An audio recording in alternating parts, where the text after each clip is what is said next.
Every call begins with hope and ends with silence.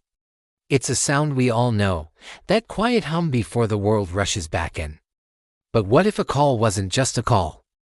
What if it was the dialed tone of time itself, ringing across the space between what is and what was?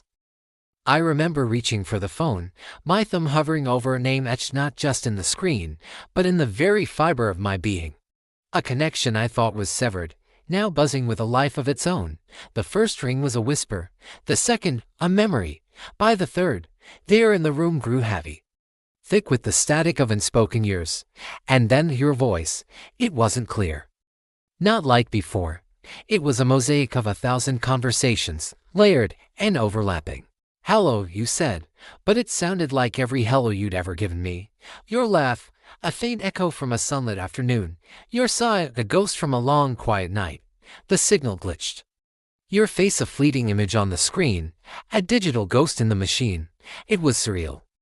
Like dreaming with my eyes wide open. You spoke, and the air remembered. Each word was a ghost, a ripple in time, and I was drowning in the beautiful, painful noise of you. The screen became a kaleidoscope of our past. Fragments of what was, shimmering like broken glass, in one shard. I saw us laughing under a summer sky, so young, so unaware of the fragility of that moment. In another, the sharp, cold glint of an argument, words like daggers we couldn't take back. I saw us sharing an umbrella in the pouring rain. The city lights blurring into a watercolor painting around us, each piece of glass held a different version of us, a different truth. Were we the laughter, or were we the fight? Or were we simply the people caught in the storm, trying to find shelter in each other? The phone in my hand felt heavier, weighted by the gravity of these fractured memories.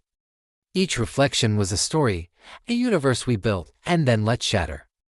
As your voice began to fade, a different kind of silence settled in. Not the absence of sound, but a presence.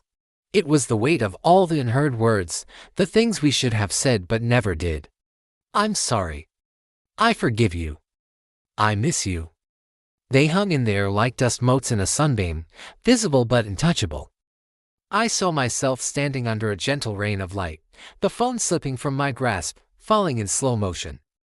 It was an act of surrender, a release. Some goodbyes aren't spoken with words. They are spoken by the silence that follows, by the letting go. The final farewell was an exhale, a quiet acceptance that some stories are destined to remain unfinished, their endings written only in the heart.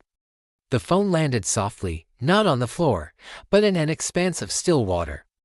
It floated for a moment, the screen's light a final, defined beacon before it flickered and died.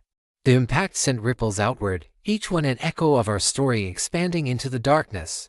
The line went dead, but the connection wasn't broken.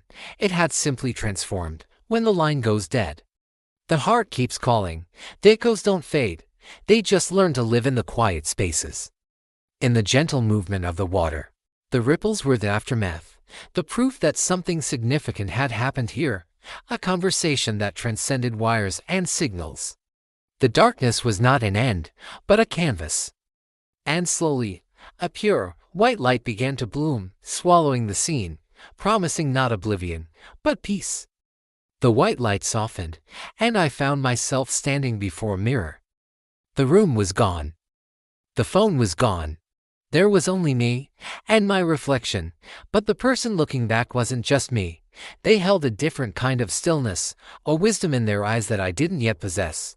And then, my reflection smiled. It was a gentle, knowing smile, full of forgiveness and understanding. It was your smile, living on through me.